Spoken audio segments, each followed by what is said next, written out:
just for fun, any guesses on what we spend in the government on smoking ceremonies every year? Hi, I'm Andy. And I'm Roger, And welcome to The Middle, where we try to have thoughtful conversations about awkward topics on our search to find the middle. We're going to give you last week's news today. It's a slogan we should put on a t-shirt. Stop touching her! I am tonight announcing my candidacy. Taylor Swift. Look, my biggest issue with marriage is that I think that it's a fundamentally flawed institution that is built on the oppression of women. I will not be lectured about sexism and misogyny. Having truly rational conversations about controversial issues is risky these days. Roger. Andy, how you doing? Good. What do you think about swearing? You have any parameters for me to discuss, or just my general? Actually, maybe swearing's the wrong way to put it. How do you feel about dirty stories? Oh, well, you know how I feel about them. I love them. But going back to swearing, I think it's more, there's types of people you meet that they use it as like a filler word, as in Samuel L. Jackson saying, motherfucking, every third word is just like a filler word. Some people say and like, and some people say motherfucker. I don't love that. Although with the right person, it can be very smooth and you could feel very cool around them. But I don't love that. Some people who use it for comedic effect and they pick their moments to use it. I've got time for that. That's more. I'm more into that. Okay, so I definitely swear. So I swear in real life. I swear in the podcast and so on. I don't have any righteous view about swearing, but it has been like a rule, or it has been, a guardrail that my son is not allowed to swear. And there's a few reasons for that. One is, if he swears when he's older, that, he's old enough to decide what's appropriate and not appropriate. But I think when you're young, if you're a primary school kid swearing at your teachers, that's probably not a good start to your life, sort of thing. So, anyway, what happened? So there is this boundary on the, even though he watches stuff with swearing, so he's definitely exposed to swear words. I mean, even I swear in front of him. But the other day I had I think something happened where something that, he got as a present, it wasn't irreparably broken, but it was damaged, and, he got a little bit upset about it. And then I also got a little bit like, oh, you got to look after your stuff, all that kind of stuff. Anyway, we kind of decompressed an hour later, and I said, look, this is not to make you feel worse. You've just got to, sometimes shit happens. Actually, and then I said to him, I'm going to let you swear. So you can say shit happens. And he wouldn't say shit. He just couldn't do it. He couldn't utter the term shit. Do you think he thought it was like a trap or something that you were laying for him? Where go on, say say the N-word. No, he just couldn't do it. To say the N-word. No, he just couldn't do it. I gave him permission to say shit happens, and he couldn't. He just couldn't. He wouldn't. So I don't know.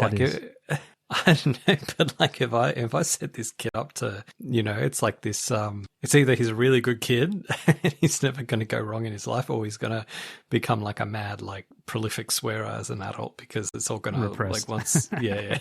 No, man, but I think you're questioning it way too much, to be honest with you. I think that this is one of those situations where you shouldn't become too evolved as a new age parent and be like, oh, well, let me question all the historical reasons and oppressive reasons why I shouldn't let my kid do certain things, like swearing or handling firearms or whatever it is, right?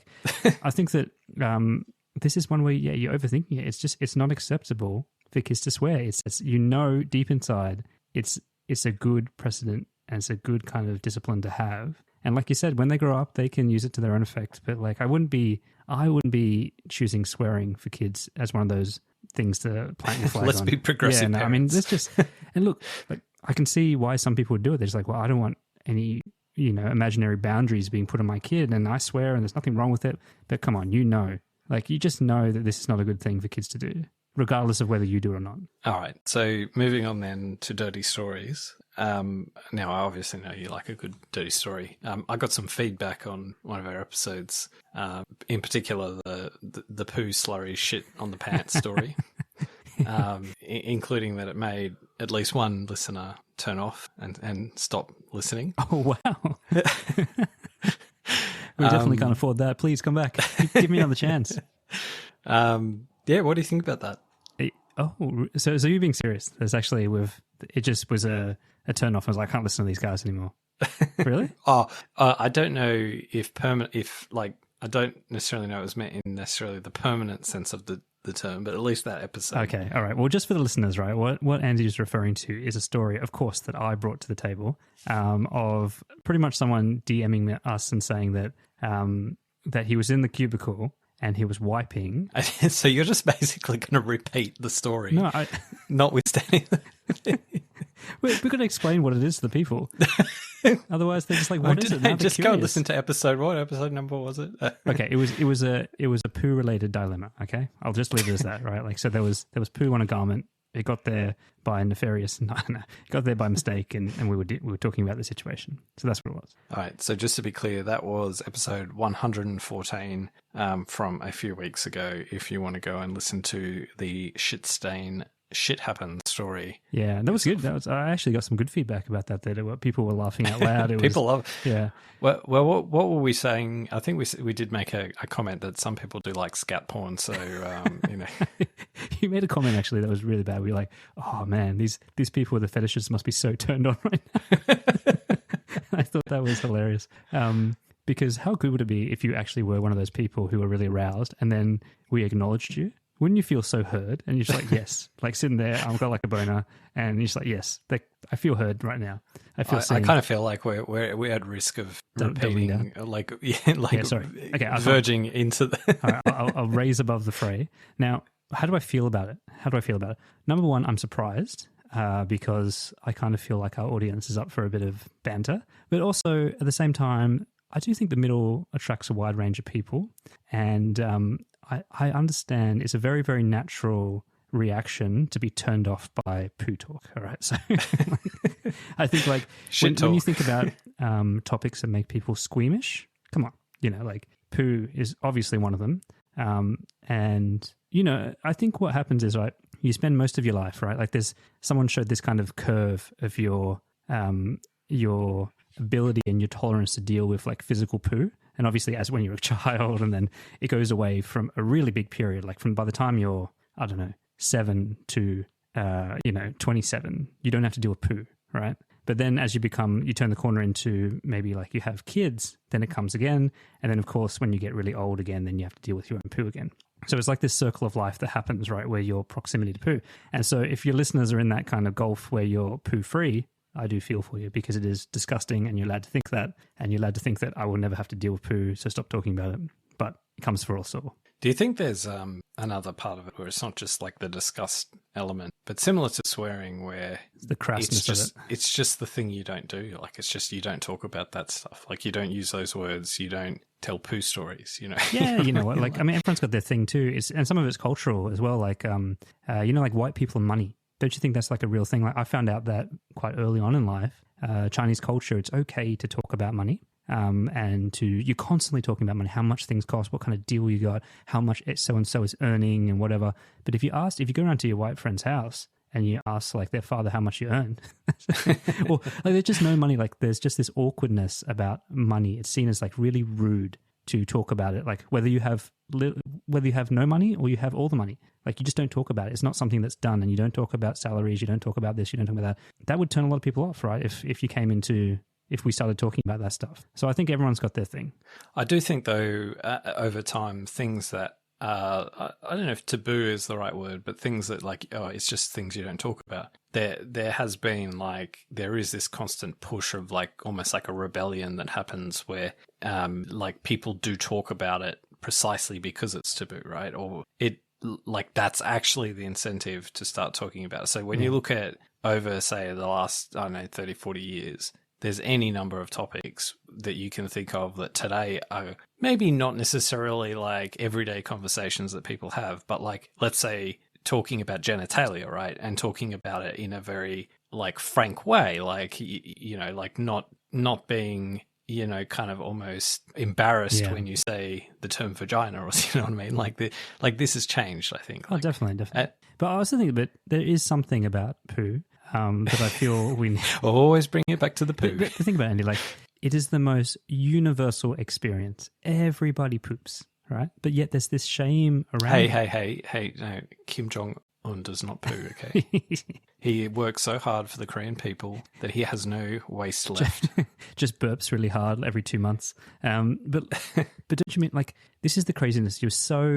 Everyone does it. Like, and I think about this sometimes at work, right? Like, so my current office, the bathrooms are really, really big, right? So you go into the toilets, right, that they have on every floor, and I'm talking probably about 25 stalls, like in a line. 25 stalls, and they're often very busy because there's so many people on the floor. And so I'm sitting there sometimes, and like I can hear like everyone's going for it. It's like a symphony of poo. And I'm thinking, this is so crazy. Like, obviously everyone is doing it, yet we all want our little privacy because it's so dirty and shameful and you know, but like everyone's doing it. Like, we're literally like less than a meter away from each. Everyone's like doing it, and you can kind of, you know, it's just weird, isn't it? Don't you think it's weird?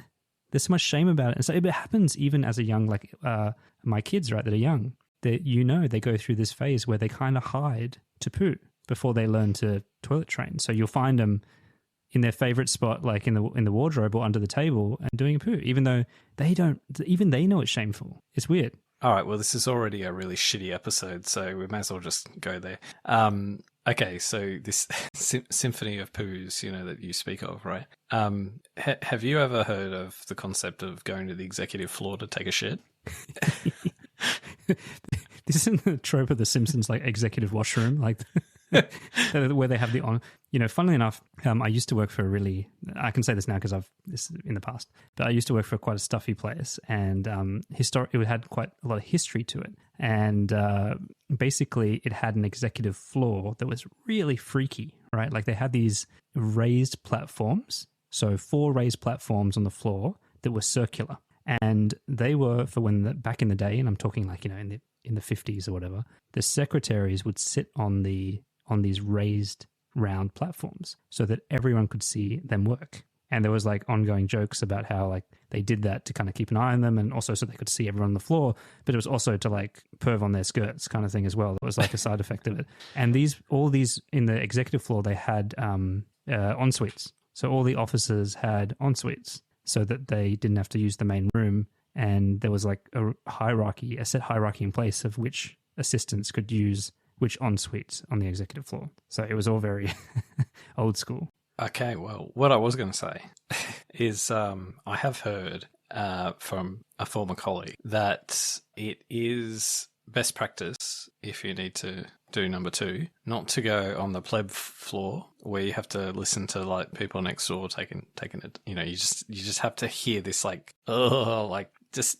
And then you get some people who don't, like, you know, and there's nothing worse than someone who's like so indiscreet, like they're just like letting it all rip all out in one go, almost even like the sigh of, like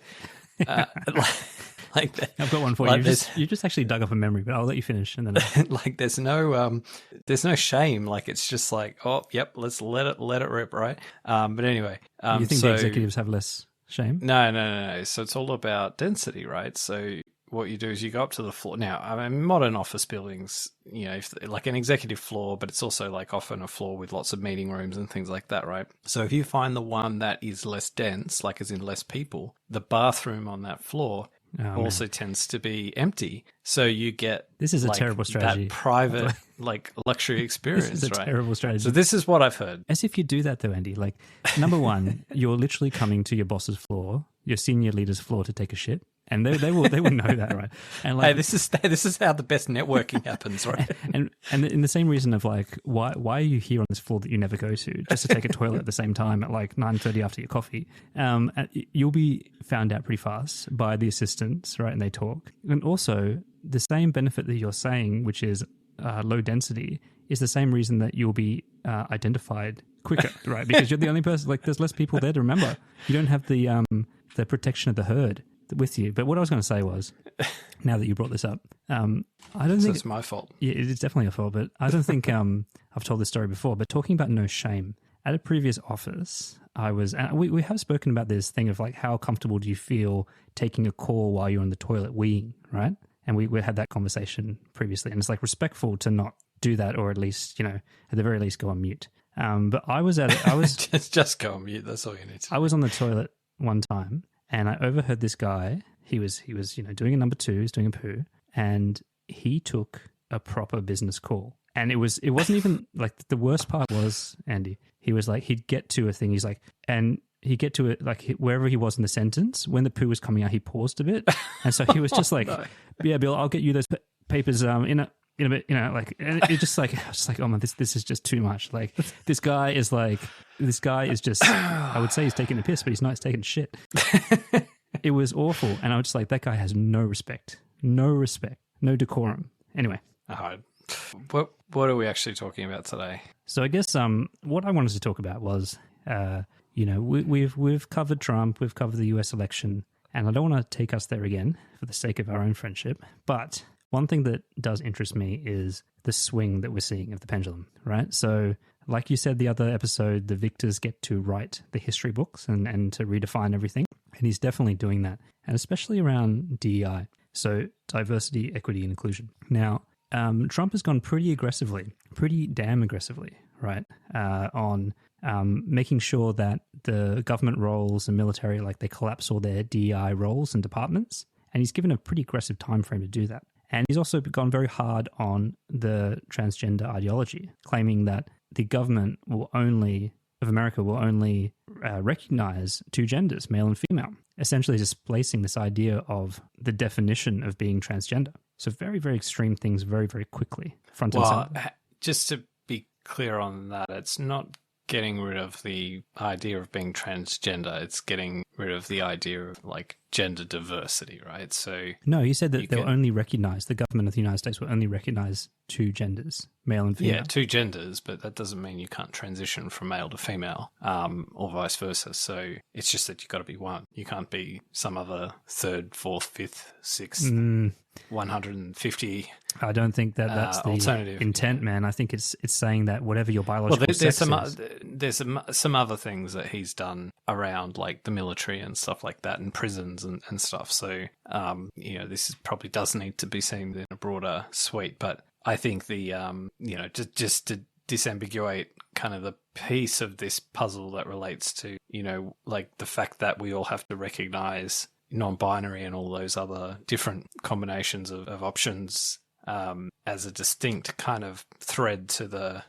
you're a man or you're a woman sort of thing, or you're male. Yeah, I think you're being a little bit generous there, because he's talking about now. Oh, okay, just to be clear, I don't think Trump is sort of coming at this with some humanity or something for people who identify differently, like in any way, shape, or form. But I'm just saying, I think there's those two separate issues. Anyway, let's move on, because okay. Well, anyway, those are the suite of things that Trump is taking up on the social side. And what I'm interested in having a conversation today, and it's something that actually, we've been asked to follow up on by some of our listeners, is DEI initiatives in the corporate world, in government, in jobs.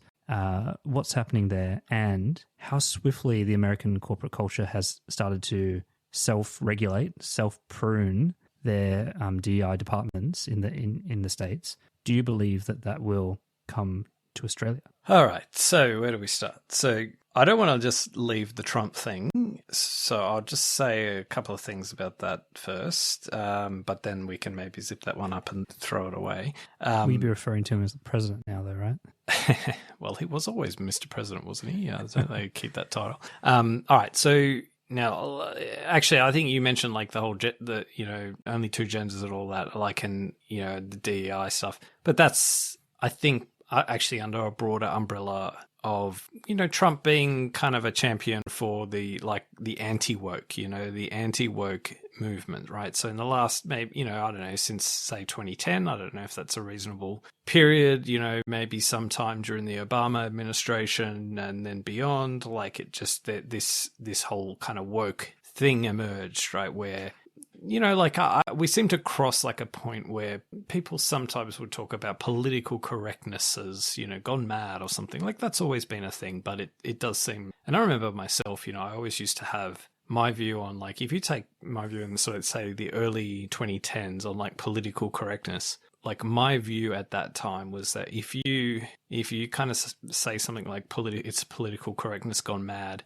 probably just means that like you're not, like, you got to get with the program, like you're just not up to date, like you're just not getting the memo on the way the modern world is. Line. Yeah, kind of thing, right? So I always sort of had like I was very cynical to that notion of like the, you know, political correctness gone mad. It just means, well, that's just because you're like, it's not okay to be racist anymore, sort of thing. So, but there was a time that flipped for me, right, in terms of where I said, oh, actually, maybe like there's actually something in that. And I think that probably hit around, you know, 2015, 2016, 2017. I'm not sure, like around that time. And I was like, oh, actually, yeah, like these people are kind of going too far. Like they're, you know, they're kind of saying some crazy shit. And, you know, that momentum, I think, sort of started in the 2010s and has progressed up to sort of now. And I think what, you know, like Trump's is the very, like, his re-election, because I think a lot of this stuff, in a culture war sense, was still very much alive during his presidency, actually. It was just that there was this, like,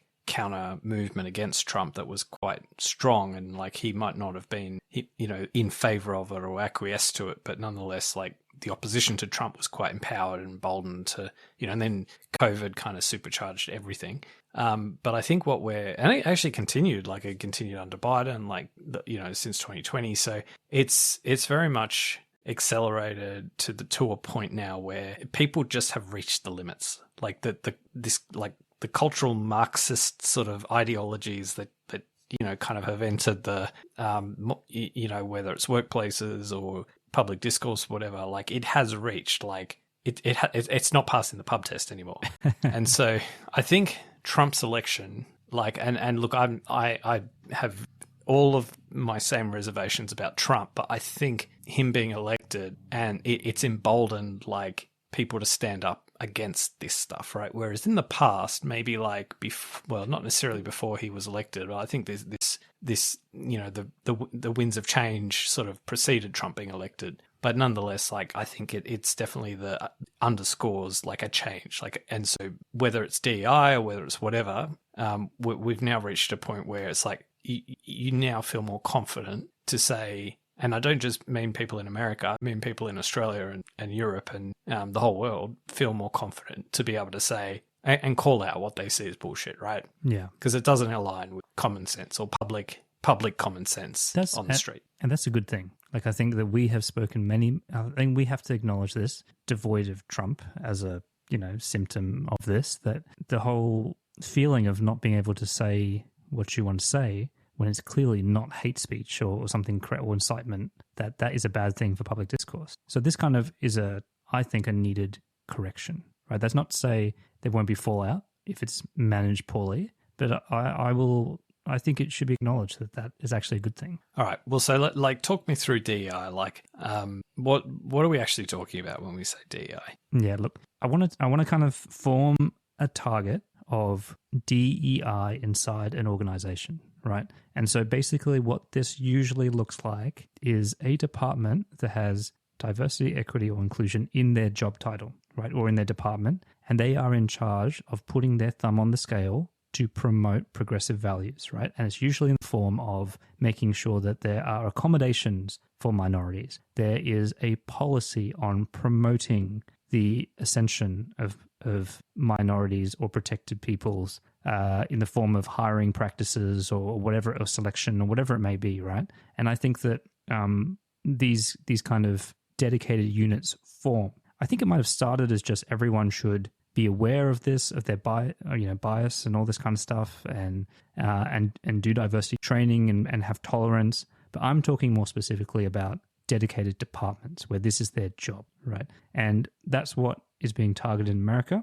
And believe it or not, this is still a thriving element to Australian corporate life, depending on where you work, especially in white collar culture. And that's what I'm kind of talking about. Okay, so I think you've made a bright line there in saying, like, if you've got like a dedicated department for this stuff. But I do think we can also separate the part of this that is genuinely about organizations finding the best talent for their organization and addressing areas where they may not be tapping into existing pools of talent because they're, you know, culturally biased, or they don't offer a flexible enough workplace for other responsibilities within families and so on, or people with a disability who might need quite minor adjustments but that otherwise would be productive, or whether it's, you know, a whole raft of different things to increase access to essentially talent, but in a way that's ultimately in the best interests of the organization,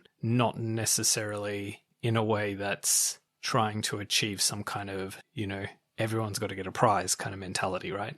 Yeah. And so I think that first part of like making organizations more aware of themselves and like how they can maybe shoot themselves in the foot, for example, if they only try and hire the people that look and come from the same background as them, sort of thing, that's a good thing, right? And I think that's the kind of thing ultimately that certainly when you've got like a tight labor market, you've got skill shortages, they've got to be thinking of ways to do these things. But I guess the disconnect is that the level of investment, the level of focus, the resources allocated to set up these dedicated departments isn't justified by the benefits commercially, right? So the private benefits to that organization in terms of access to so they exist to deliver on some kind of like social compact that they think they have with the rest of society about giving opportunity to people, right? And essentially they're PR departments. They're departments often set up to say, hey, look, we're a diverse employer, come and bank with us, kind of thing. So as opposed to, we don't actually we're not doing this to tell you about this. We're just doing this because we make more money if we do, so there's a disconnect Well, there. we've spoken too about this idea that it's not always for the shareholder or the company, that there is a play around talent and the attraction of like the nucleus or the center of some of these talent pools being in inner city areas that are naturally quite progressive. So if you signal to the talent pool that you are slightly more woke or culturally aligned, you have these diversity areas, you promote them, you have the billboards, that you will naturally attract high achieving talent or maybe highly educated inner city talent, right? So that's something that probably is a factor in all of this as well. I think it probably is, but I think they probably overestimate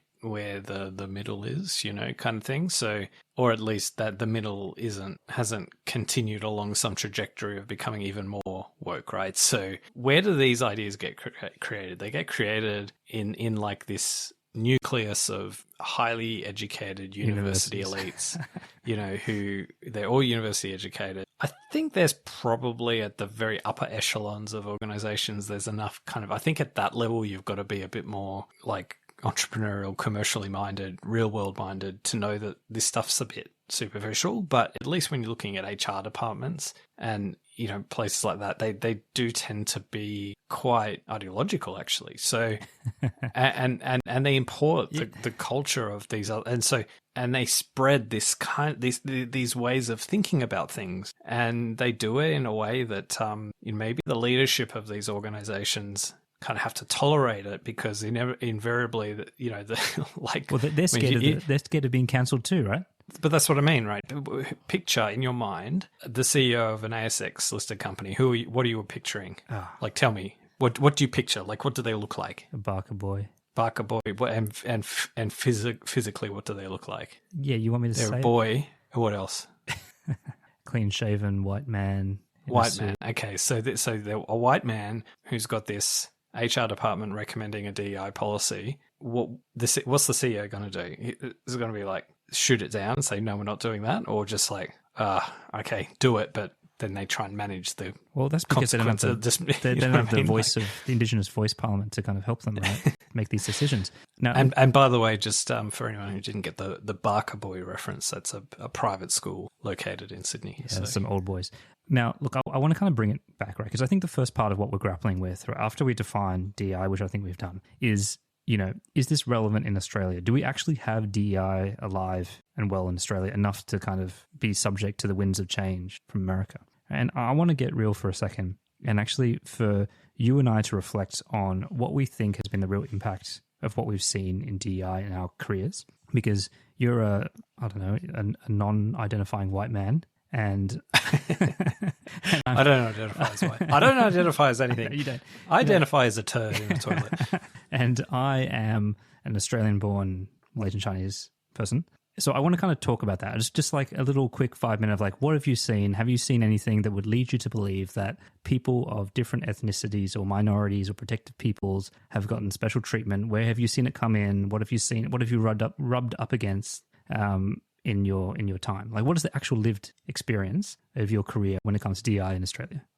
Look, okay, so if we want to contrast Australia to the US, and again, like I think, well, with things like DEI, I think we should be careful not to overestimate what's actually going on, because I think what happens with anything DEI related is the very most extreme examples come to the fore of like, oh my God, did you see what they've done in this organization? They've got this thing, they've got this, and that's the one that you hear about. And then suddenly, in your mind, every organization has that. And that's just the way it is. And so, okay, I'm going to answer your question though. But with that particular caveat to say that I don't think it's really impacted my career in any way, shape or form. Like, I don't think I've worked for employers where it's had any material impact on my career. Like, I don't feel like I've had any opportunities taken away from me because I don't tick, certain boxes. If I see like DEI in practice in the organizations that I work at, it tends to be in a more superficial way. So it's in areas like, for example, we're going to give some, apprenticeship opportunities to some disadvantaged people, or we're going to buy some tissue boxes from an Indigenous supplier, it's kind of, it's more kind of superficial at the margin sort of stuff, right? And at the end of the day, like when I look at the people I work with, the overarching absolute priority of the day is making sure you've got the best talent, the people with the best capabilities behind the desks doing the work. It's not about let's boost, our profile of kind of diverse people isn't hitting the barometer that we'd like it to, so we better go and sacrifice someone for the diversity count, right? I haven't seen that actually. But that said, I have experienced situations where, or I'm aware of situations where that, like, you come up against where that might become a factor that might increasingly guide decision making, not necessarily for recruitment decisions, but certainly for, to give a very practical example, as I understand, very large companies in Australia actually are compelled, I believe, to complete a gender equity statement or something. Yeah. So it's at that level where, and in some ways that's even worse, because you get government then bringing its like, the nomenclatura department from, a Soviet system, coming and telling us, do we have the right numbers of people from various, stratified social and economic inclusion backgrounds, that's the kind of level what we're seeing. And that I'm kind of not very fond of. Yes. Yeah. How about you? How about me? I think, if I'm honest, it's all bark, no bite, right? And it probably echoes your statement of it's at a very superficial level. It's the pamphlets with the brown-skinned people on them. It's the kind of the smoking ceremonies or the welcome to countries. It's all those kind of elements to signal. But when it comes down to it, it's very little in material terms, right? It's a lot of re-education. It's a lot of kind of messaging, and a lot of performative elements to it. And I think that is for a reason, because you have to be so careful when you put your thumb on the scale, right? And you intervene when it comes to these serious things like people's career progression or conditions, all this kind of stuff. There are winners and there are losers, right? It is inevitable. And I think that's the problem. The more you intervene, the more you have to worry about how you deal with the losers, because there's always losers. There's always displaced things. And I think this is the thing. You have to let it happen organically through the culture. And I'll use myself as an example. Like, I honestly, and maybe this is why I'm so salty about it, I have never seen a Australian-born Chinese or any kind of Asian culture being promoted through any of these equity inclusion.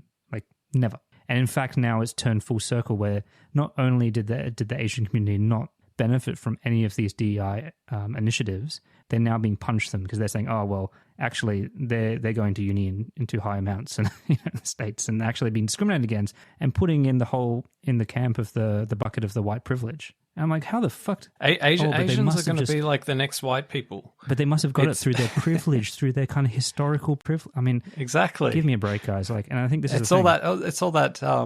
You know, like, I mean, white people benefited from the Industrial Revolution. Asians benefited from all that maths homework. Come on, baby. Look, and this is why I think it's so dangerous about making you even think about your race in the first place. Because all of a sudden now you're keeping score, now you're disgruntled. It's like, why are all these other people getting in there? Why, like, you know, why don't I get my piece of the pie? And if you just let it happen organically, there is no one to be mad at. It's just the market. It's just the way it works, right? And I think that this is the problem with the stuff when you make intervene winners and losers, right? So I'll kind of wrap it up by saying that maybe this is the same in America too. So I think that what I do see is a very concerted effort, a lot of waste, a lot of roles with these elements in the title that is still there, but very real change to the everyday worker and even in the minority elements, right? Like, this is not just me sitting from where I am. Like, this is a view of the whole thing,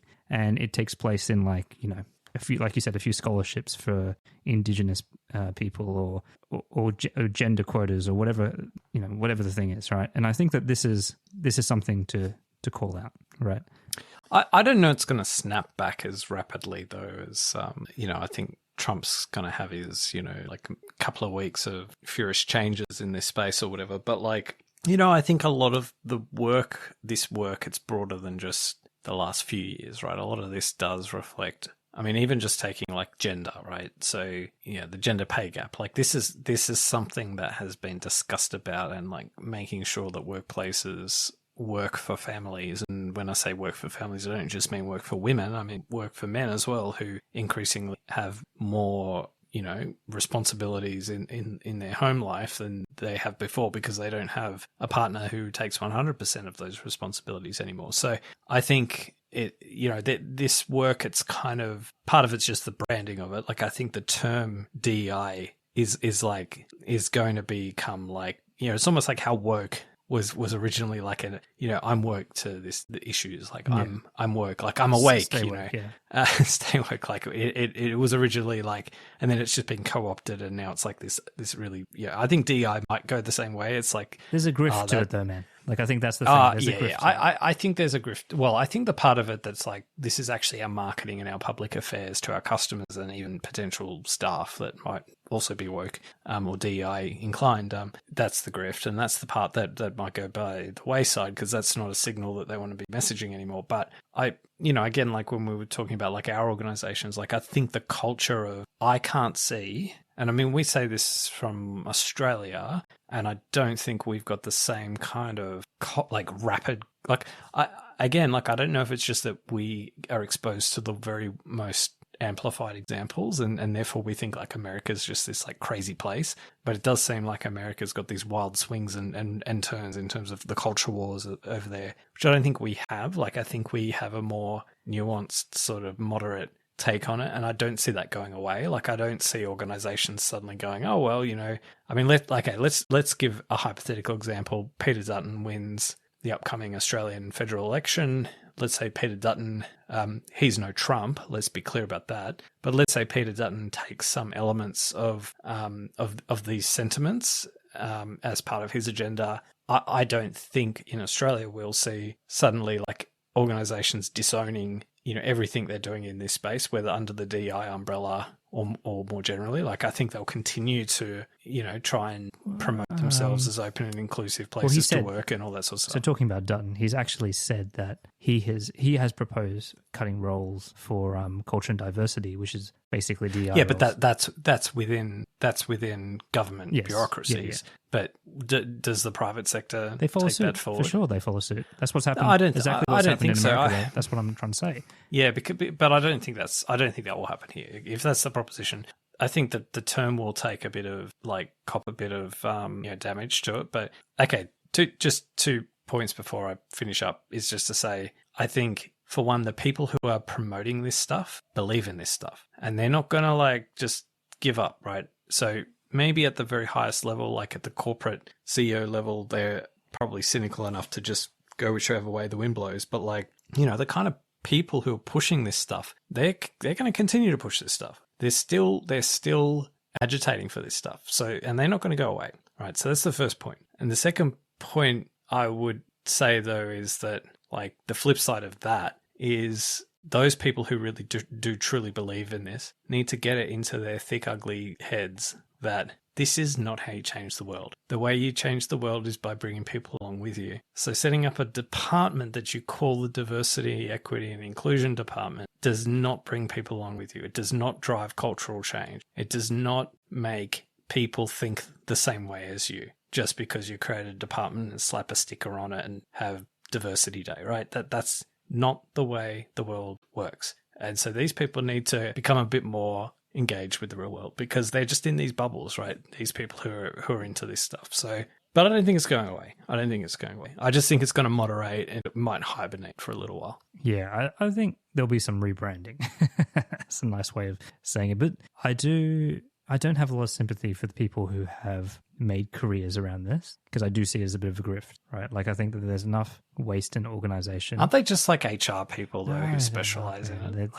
Isn't that? Like when you specialize down this corridor, it becomes way more ideological than that. Okay, all right, but like okay, because to be honest with you, if you told me there's a role of DEI specialist, like, and you asked me, well, what does that person do? I couldn't tell you what their background is. I have no idea what their training would be. I have no idea what experience they would need. Like, what leads you to that career path? In life. Like, what is the and let me guess, they're generally white on average, right? As well. I don't know. I mean, we're only talking a couple episodes ago about the only black guy on the Netflix leadership team that has a I think it was diversity. Something else, wasn't he? Yeah, something. Yeah. But seriously, what is the like? Talk to me. Like, what are the? Okay, number one, what is this person doing on a day-to-day basis? And number two, what training do they have? What specialist skills are they bringing? I think we've covered this. They are someone who is vacuous and know nothing. No. Well, look, I do think they probably come from the ones at the top tier. They probably come from people and culture / HR backgrounds, right? And they do have a training or a degree in that kind of stuff. I think there's those type of people, and they're usually like the people of non-color that come into it with that kind of university education. I'm thinking like Robin DiAngelo, who's white, right? Like that's who. Okay, she's like much more real at the down level, right? Like I'm thinking more. You've got like a head of HR, right, or director of people and culture at HR, and then under them, or even in some organizations, a peer of them, there's like a diversity and inclusion role, right? And those people essentially are all about promoting diversity and inclusion. So making policies, tracking outcomes, educating the workforce, working with the leaders, partnering with the senior leadership and the C-suite to make sure this happens, right? And I think that these kind of roles, the alignments are all messed up because that's what they are, right? Like, and they will fight to the death because that's all they do. That is their role, right? They're not interested in balancing anything. That's what they're here for.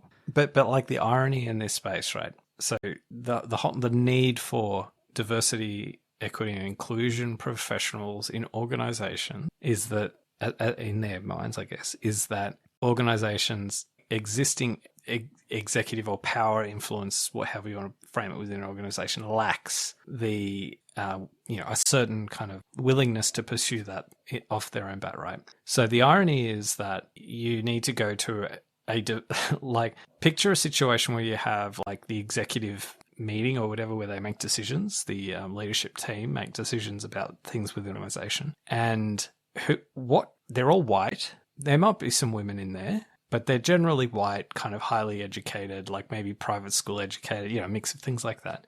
And they're at each other, but they kind of like really it's a trading off interests, right? Yeah. And then you've got this like this person's going to get eaten alive. Like, how is this person going to? So the irony is, you need to hire someone like the others. You need more of the same. Well, I think maybe, man, like it's less about like fighting toe to toe in a corporate death match. But they otherwise they're just going to get crowded out, right? I don't like. So you need people who think like a white person, even no matter what their like cultural background is. They might not be white, look. they might, but you need that. Otherwise, they're not going to influence change. They're not going to. They're just going to get put in the corner, right? Well, what you're talking about is a dynamic. When we looked at white privilege, we looked at two different authors, right? We looked at Robin DiAngelo, who was a white kind of person, and then there was, what was the other one? I can't remember, but basically it was a person of color writing a similar kind of mandate around education on white privilege. And we said sometimes you just need, like, of course Robin DiAngelo is doing better because white people like hearing this message from another white person rather than a person of color. It kind of, the pill goes down easier, right? There's less shame involved. But I do think that the missing X factor here is that even these incredibly powerful executives, these white executives that we're kind of, stereotyping here, they are still afraid of getting cancelled, right? And that's to do with the zeitgeist, it's the culture, it's this kind of undercurrent of progressive values. And that's the part that I think, like you said, there's license now to be like, hey, whoa, I never believed that shit anyway. I was going along with it because I thought I'd have my career kind of cancelled. So I think that there's some of those elements going on here. I want to pivot a little bit though to like what we've lost, because I think that we're in danger because we're in this kind of woke hangover that a lot of people have been so looking forward to coming up for air or the correction of this kind of progressive values. Can I challenge that though? Can I challenge that a little bit, right? I think that's true for some people, but again, like I don't want to overestimate just like I think it's possible to overestimate just how much, and I don't just mean in Australia, but like because we're different to America, but like I just don't know that, like, that. I don't think this stuff is changing because I think this stuff, the torchbearers for this stuff are still around, and they're still. Are you speaking in reference to my comment around most people wanting the change, or are you talking about the back in the executives suite? If I was an executive in that situation, I would still be shit scared. Nothing has changed to make me any less worried that someone's going to pull some kind of fucking card saying, hey, you're this, you're that, like, and that they're going to cause a lot of problems. Nothing's changed it's because a new those day, people. Andy. And I'll tell you why. Like, have a look at the case study of Mark Zuckerberg, right? He was someone who absolutely was getting on board with the woke stuff, right? And whether through he thought it was genuinely the best thing to do, or he was trying to read the room and that's what he and his employees wanted, or the culture of Silicon Valley and San Fran and Greater San Fran, whatever it was, right? And it's a new day. He has done a 180 on a lot of these things because he feels like it matches the incentives and the culture more, right? And so that's why I'm saying that people are emboldened more. Now, whether there's a genuine view there or they're just faceless corporate entities that lean which way the wind is blowing, I'll leave that to one side. Yeah, but the actions of a billionaire is a business owner, though. No, I don't think that reflects the regular day-to-day. And this stuff we can bring up in like a whole. This isn't just about DEI. This is about everything. This is like how complaints are dealt with in the workplace. Like if someone makes a complaint, like they're going to make a complaint against you because you've bullied them or something like all of this stuff. This hypersensitivity that I think's emerged in the last, say, 10, 15 years still exists. And I don't see it going away. Like I think, and you have heard the line that Mark Zuckerberg has only shifted because he fears that Donald Trump wanted to put him in prison, right? So, so there's all these things going on. So I don't necessarily know what's going on there, but that doesn't explain why he bought himself a gold chain and got a permit. Well, he's got to make the story feel at least somewhat credible. But I do think though, it would be naive to think that you're going to rock up to work tomorrow and suddenly as you say, it's a new day, and it's like exactly as it was 20 years ago. Like we're back to.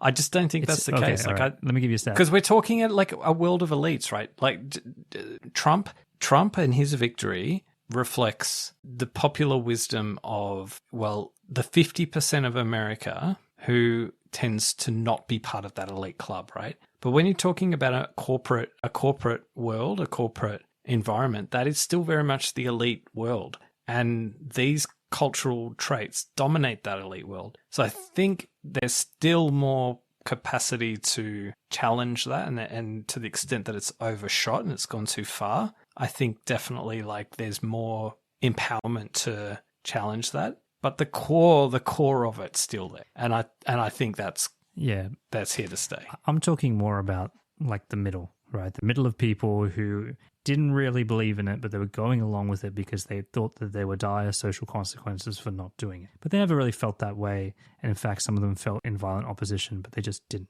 right? They didn't do anything. They didn't act on that. I think it's those people that will experience a bit of a change in behavior. And, all caveats aside about elite versus everyone else, I read this article, and I haven't done any secondary research, but it said that there's been an explosion in using the term gay on tweets since Trump took office, like on Twitter, like some crazy explosion. So people were being emboldened more to use language that was deemed as inappropriate just a short while ago. And saying retard as well. Apparently that has exploded, not only in online kind of messaging and stuff and content, but apparently in the schoolyard. Yeah, well, the other thing I've heard, I don't necessarily know, I believe it myself, but there's this line there's this theory that Trump's becoming president again is going to embolden the left to be even more crazy, right? Yeah. I've got to admit, I don't necessarily, I don't see that necessarily, and I don't think we've seen that so far. I think what we've seen is the left kind of moderate. I bring you Exhibit A of running stories about Elon being a Nazi. Oh, no, come on. That's not an example of this. I think it is. It means that they haven't learned their lesson of like talking about, connecting with people rather than just trying to... No, I don't see that. I don't think that's an example. I think an example would have been in 2016, like that lady, I don't know, there's that viral clip of that lady on the plane who wouldn't get off because there was a guy with a MAGA hat on next to her, right? And all the wokies like crying in the street, all that, like we haven't seen that because, they've just, they kind of almost, they have no emotional energy left. But I think they realize that, they ought to, at least the organized, like, parts of, politics realize that, the way you kind of fight someone like Trump isn't to... I don't know, have you seen AOC's Twitter profile lately? Well, didn't she remove her gender pronouns or something? Oh, wasn't that? But I don't know. So I suppose this is the problem with like DEI, right? Because we've probably not been talking about just DEI. We've probably been talking about like woke kind of culture more generally, right? So I think yes, like the DEI specialist who's paid $350,000 a year to organize smoking ceremonies or events. Like I think those days are, they're probably revisiting investments in things like that. Like, is that really, do we need to be doing that? Because they probably naturally didn't want to do that, right? Because it was just a cost center, right? It wasn't something that served the profits of the organization. It was just something that they felt they were obliged to do. And so maybe they revisit and go, well, we're probably not obliged. We'll probably get away with not having that anymore. So that's on that topic though, Andy, any, just for fun, not to draw anything, any guesses on what we spend in the government on smoking ceremonies every year? Do you actually have the number? I have the number. Oh, okay. I reckon probably I'm gonna do the super forecaster approach. So welcome to countries, not just specifically smoking ceremonies. Okay, all right. So there's probably do you mean all tiers of government? Yeah. Local councils as well? I think this is actually the federal government. Just the federal government? Yeah. All right. So let's say there's 30 government agencies that would regularly host events. Let's say those 30 government agencies host, let's say 3 a week. Or no, let's go 5 events a week. So that brings us to 150 events a week. Times that by 52, just for simplicity's 50. So 1,500 times 5 is 7,500, and then 7,500 times, let's say $2,000, or let's say $3,000 per contract. So 7,500 times 3,000, maybe $2.5 million. Oh, baby. Oof. So between 2022 and 2024, the Australian government spent approximately $452,000 on welcome to country ceremonies across 21 different departments, averaging $1,200 per ceremony. Okay, so there you go. I was thinking, whoa. But also, three ceremonies a week? I don't know. Like, you know. Man. Hey, they smoke a lot of ganja in these departments. We got to talk about some global warming shit going on here with that much smoking. Yeah, that's funny, man. 3,000, you reckon's the going rate? I just think, you know, these people charge $2,000 just to get out of bed, don't they? This should be volunteer stuff, man. Oh, come on. What do you mean, come on? Well, I mean, you can't. You don't get paid for like all this stuff, you know, when the church does it.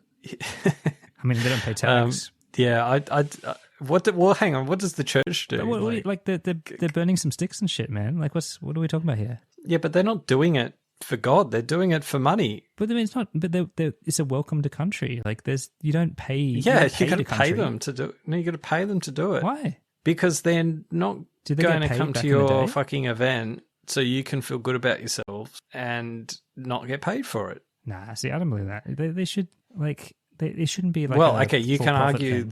No, you can say, why the fuck do we have acknowledgement of countries? That's another question. No, we offer it, right? If you want to do it, you can do it. But like, it's not a paid. Yeah, but thing, okay, right? But think of it this way: expense your bucket or whatever. Think of it this way: you're running and forget government for a minute. Just say you're a corporate entity and you're hosting let's say an outdoor garden party, right, in somewhere, I don't know, and it's a little bit out the way. And you've got lots of guests and you want to have acknowledgement of country. What Indigenous person do you think is going to come to your event for free and take the morning off just to volunteer their time to, like, you got to pay them. You got to pay them. You can't just expect them to rock up for free. And the same principle for every other event. Otherwise, you don't have it. Otherwise, there will be no volunteers. That's the consequence. There will be no one doing it. They'll just be acknowledged. They'll just be. What are you saying? They don't want to. They don't want to welcome us to the country. Is that what you're saying? No, well, they don't even. Sometimes it's not even their country. They're not even. They're from some other part of Australia. Historic, like, you know, haven't you seen like people who give welcome to countries and they say, "Oh, I'm from this place, but this is the land of the blah." Like, haven't you seen that? No, I haven't actually. Well, they couldn't find like someone from the right tribe. Yeah, so they just It's like look. I'm sorry. Any lefty wokies who are listening just now? Sorry, you lost the plot. You gotta come back to the middle. All right, let's return to the middle. I want to have a conversation. I thought we were already there. I do want to have a conversation on what we think is being like this idea of throwing the baby out with bathwater. Right? What is the thing that we have to be on the lookout for? What can we call out as actually this is actually things that we're about to lose in the fire? Okay, can I just say one thing? Like, okay, yeah, Trump's amazing. How wonderful. He's gotten rid of a couple of like work things, right? Great. Good on him. But the untold damage he's done in the first week of his presidency far exceeds any positive. No, but like, I'm just saying, like, you're framing this in terms of like throwing the baby out with the bathwater, like basically regressing the conversation to there's only two genders, man and woman, right? Or male, female, right? And we're going to do this, we're going to do that. It's just taken all of the nuance out, right? So we probably have. So we like, and that's on that example. But there have been like, you know, a lot of this stuff reflects, you know, very tortured kind of conversation. Like there are genuinely people who feel like they would say they were born in the wrong body, right? And that's a real thing, right? And it's taken a long time to have society kind of tolerate that. And maybe what we're seeing now is the expectations on society has exceeded the actual acceptance of it, in terms of some of the things that the public have been expected to do. And I think the other piece of the puzzle too is where, you know, like someone would say the pushback to the whole there's only two genders thing, like it would be say, well, yeah, that's actually the case. Like genders are like a social construct anyway. So, you know, if you come up with some third, fourth, fifth, sixth variants of what you think of gender is, that's only your social construct that you've devised anyway. It's not actually really a thing. So just for simplicity, we're just going to stick to the old social construct that we were all fine with up until a couple of years ago, just for simplicity. And you just one or the other. And so like maybe like that's kind of okay, but then except what about someone who like is intersex. Like, well, what about them? Or what about someone who, what about the more traditional transgender, people who, do feel they were born? Like, what happens? I mean, we were talking about it ourselves. Like, what, do you have to have, can you have in your passport? Can it be gender affirming? Like, can it affirm that you live as a man or live as a woman? Like, and I just think some of that nuance, like, that was good that we had that. Let's say for, maybe have a bit more reckoning of like where we've treated people poorly in the past, like to have that kind of just, oh, well, that's all right now. Don't need to think about that anymore. Don't need to accept that there's certain people who maybe didn't have it as good as me kind of thing. I think that's the baby thrown out with the bath. Yeah, look, I think, and by no means am I saying that Trump's like a shining light on the hill for doing any of this, but I do think he ran on elements of this, and the DEI part embedded in corporations and organizations in the way that I've described it, I don't have any sympathy for that. The same kind of DEI departments in the US military that essentially allowed or hosted drag shows as part of their DEI initiatives, right? Like the kind of mental and priority space chewed up by that and the training and all that. I've no time for that. What I do think is actually very sad and very dangerous is actually, it is actually, in my opinion, quite cruel, is pulling the rug out from under people in the transgender community, right? By putting this message out there, and yes, there might be some fine print and what he did say and what he didn't say, but putting this message out there, I don't think anyone can argue that if you are someone who is actually transgender right now, you'd be forgiven for feeling like, that your country doesn't really accept you, and I think that's very cruel, right? Because, you need to provide a way for people to be American in America, right? Like, I think if you exclude them from all these different things,